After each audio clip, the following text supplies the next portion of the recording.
Halo semuanya, kembali lagi bersama saya di channel ini. Kali ini saya akan membahas tentang bagaimana mengecek kualitas hard disk dengan 3 aplikasi yang bisa saya rekomendasikan ke teman-teman. Nanti untuk 3 aplikasi ini sudah saya share, link downloadnya bisa teman-teman cek di deskripsi ya. Semoga bermanfaat. Oke, yang pertama adalah saya ingin membahas tentang bagaimana teman-teman itu menilai kualitas dari suatu hard disk yang teman-teman pakai ya kan. Di sini saya ada 3 aplikasi. Pertama Harddisk Sentinel dan Crystal Disk Mark dan Crystal Disk Info. Perbedaannya apa aja? Mari kita buka sambil saya jelaskan secara sederhana. Harddisk Sentinel ini kalau misalnya kita buka, dia akan menampilkan tampilan seperti ini. Kita bisa melihat di sini C, saya ada 2 drive ya. Ada 2 drive atau sederhananya ada 2 storage penyimpanan. Yang pertama tuh SSD saya yang C sebesar 1 TB saya gunakan untuk menyimpan sistem. Terlihat performance-nya 100%, health-nya 99%, ya karena ini sudah sekitar setengah tahunan. Jadi wajar saja performanya turun, health-nya 1%. Lalu yang kedua ini adalah data saya. Saya menyimpan data game dan juga beberapa data pribadi saya di sini dengan ukuran 2 terabyte. Jadi sini kelihatan ya, ada namanya perform, ada health yang gampangnya bisa teman-teman cek. Biasanya perform sini tuh nggak mengalami penurunan, biasanya nggak mengalami penurunan. Tapi kalau health biasanya terus mengalami penurunan sesuai dengan umur dari SSD atau hard disk kita sendiri ya kan. Biasanya kalau untuk hard disk, kalau dia udah turun pasti akan turun terus. Tapi kalau SSD, teman-teman gak usah ragu, gak usah khawatir. Biasanya emang turun terus. Yang namanya SSD itu makin lama dia health-nya akan makin turun. Jadi jangan kaget lah kalau tiba-tiba selama pemakaian nanti health dari SSD-nya tuh kenapa turun terus. Berbeda dengan hard disk. Kalau hard disk turun itu secepatnya diganti karena terjadi bad sector di sana. Kalau misalnya di SSD jangan terlalu dikhawatirkan. Jadi kalau misalnya ada yang bertanya lebih baik menyimpan data di SSD apa di hard disk untuk jangka panjang, jawabannya adalah hard disk. Karena untuk menyimpan data pribadi. Kalau misalnya SSD dipakainya mungkin untuk sistem aja seperti menyimpan sistem, aplikasi yang akan dibuka maupun juga menyimpan game dengan ukuran yang cukup besar gitu kan. Oke, di sini ada lagi ya masalah temperatur. Di sini yang C saya 50% itu wajar karena ini sistem. Jadi dia bergerak terus. Kalau yang ini dia 30, sorry, kok 50%. 50 Celcius ini wajar karena dia sistem. Jadi dia akan bergerak terus. Lalu di sini ada yang SSD saya yang kedua itu cuma 30 Celcius ya temperaturnya. Perbedaannya antara SSD saya yang pertama yang buat sistem dan yang kedua udah pakai DRM. Jadi kayak ada heatsink dan pendinginnya gitu. Jadi kalau misalnya teman-teman itu beli SSD ya kan, ada yang dia tuh dikasih heatsink pendingin, ada juga yang enggak gitu. Taunya di gimana ya? Nanti kalau ketika teman-teman masang kelihatan kok. Kalau ada yang ditempel-tempel gitu itu bukan stiker ya, tapi itu namanya heatsinknya gitu.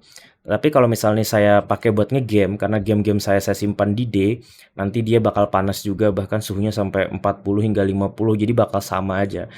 Kenapa sekarang itu suhunya kecil, cuma 30 Celcius, karena nggak saya pakai buat apapun. Karena semua aplikasi sekarang saya buka itu semuanya dari sistem C. Jadi yang dipakai itu yang ini gitu kan.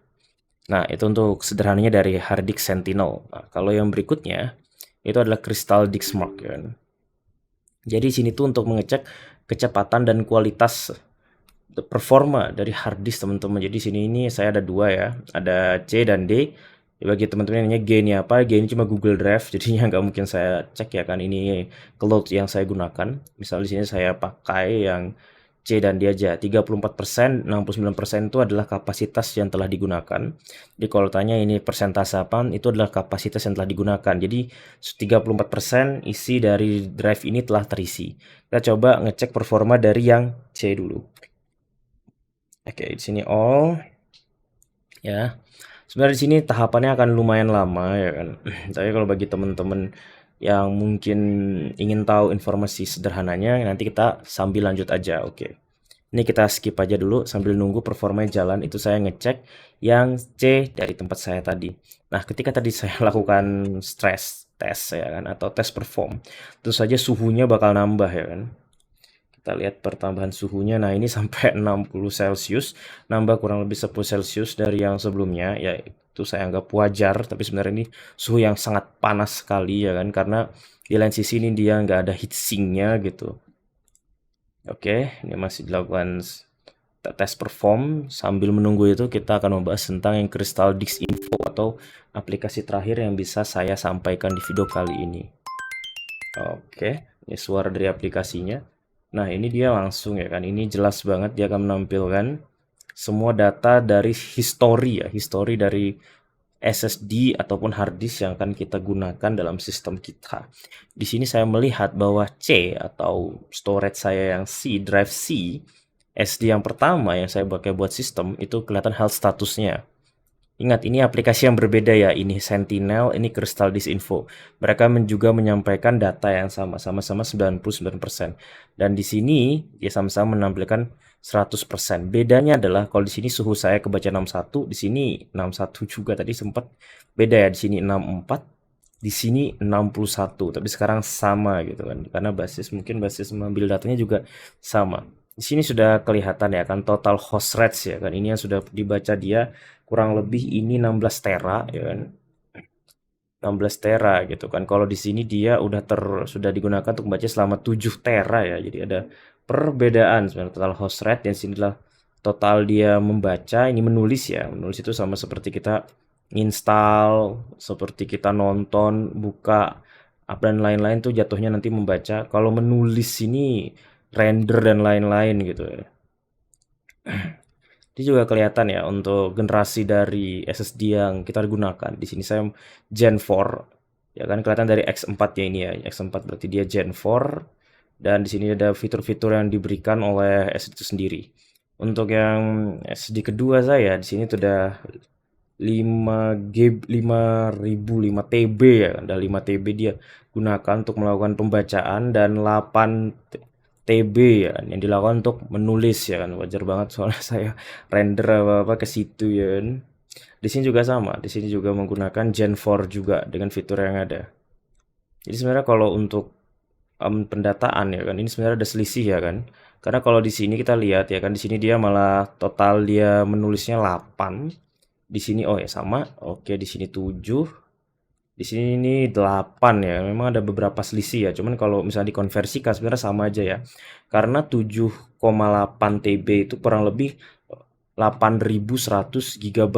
Nah, ini kelihatan ya 7,67 itu 7,98 ya. 7,96 ya. Oke, bedanya cuman kurang lebih 100 GB-an aja gitu. 0,01 TB ya kurang lebih aja gitu untuk total lifetime rights-nya gitu kan. Terus sudah kita melihat ya untuk performa dari SSD saya yang kedua ya kan. Kecepatan membacanya dia adalah 6000 atau 6 GB-an. Lalu menulisnya 4000-an lah ya kan.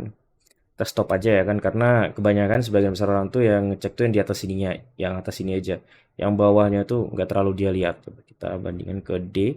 Ini saya yang kedua ya. Wow, ini suhunya udah tinggi sekali 72. Sini saya tes yang ini aja dah. Yang D, saya tes yang paling atas aja gitu kan, sequential pertama aja gitu. Akan dapat berapa? Oke ya, ini dapat 7 GB ya kan untuk rate-nya, untuk write-nya. Karena kalau teman-teman perhatikan untuk menggunakan keduanya ini sebenarnya tidak begitu sulit ya kan. Ini memberikan datanya itu by angka. Dan juga ini cuma buat estimasi aja tentang kualitas atau bagus gaknya atau performa dari device yang teman-teman punya gitu kan. Untuk apakah kebenaran atau tidak, ini cuma menjadi standar acuan aja, standar acuan, bukan faktanya gitu. Kadang sebagian besar itu tidak sesuai dengan data yang ada di sini ya kan, apalagi masalah performa. Tapi sebagian besar yang saya lihat juga rata-rata di hard disk ya kan, bukan di SSD. Kalau SSD menurut saya dia akan terus turun, performanya akan terus turun. Karena mengikuti dari penggunaannya itu sendiri. Dia punya batas tulis atau disingkat TBW. Saya lupa singkatan apa itu. TBW. Tapi rata-rata emang SSD itu dia sebagai garansinya. Selain juga dia ada garansi per tahun jangka waktu. Dia juga ada TBW-nya. Supaya mempermudah kita cek TBW SSD. Itu singkatan apa? TBW SSD. TBW itu terabyte written. Jadi ya standar ukuran masa tulis. Ya kan? Jadi dia bisa writes berapa, rate berapa gitu ada, tapi rata-rata itu sampai 60.000 itu ya kira-kira kita pakai sampai di atas 5 tahun sih ya. Jadi sebenarnya masih lama juga gitu untuk penggunaan standar orang-orang Indonesia. Oke, jadi itulah aplikasi yang bisa saya sampaikan, ada 3 ya kan. Semuanya bisa teman-teman download, instalasinya mudah sekali, next next next saja ya kan. Dan untuk total ukurannya kemungkinan besar hanya sekitar 200 MB-an, jadi tidak terlalu besar juga gitu kan. Untuk sekarang, kalau dulu 200 MB itu sudah dapat Adobe Photoshop, sekarang Adobe Photoshop 3 GB. Terima kasih teman-teman yang telah mampir, saya izin, dan semoga video ini bermanfaat bagi kalian semua.